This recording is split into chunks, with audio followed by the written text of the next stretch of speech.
Well, we are in August, so that means school is in full swing. Yeah, it certainly is, and that means school zones are once again busy and potentially dangerous. KGUN 9's Kenny Dar shows us what deputies are watching for in school zones and why it matters more now than ever. The bell's already ringing, but the traffic hasn't slowed down.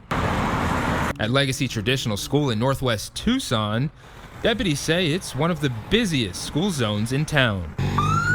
And it didn't take long to see what these deputies were dealing with. Biggest violation is the school zone.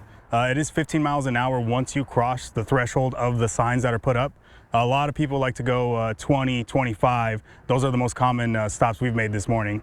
Officer Felix says when it comes to school zones, don't bank on trying to talk your way out of an inevitable ticket. For school zones, we have a very low tolerance when it comes to giving warnings or breaks. 9 times out of 10, if we pull someone over, especially in a school zone, they are getting a citation. Just half an hour of standing outside the school, I witnessed deputies pull over upwards of 10 drivers for speeding.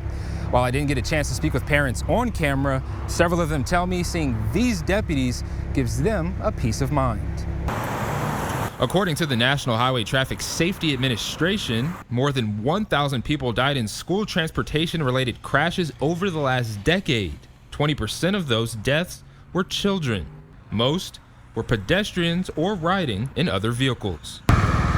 Deputies say distractions, even small ones, can have deadly consequences. Looking on your phone, distracted driving, that can lead to some very serious incidents and accidents, and it could really change your life or someone else's. Reporting from Legacy Traditional School on the northwest side, Kenny Dar.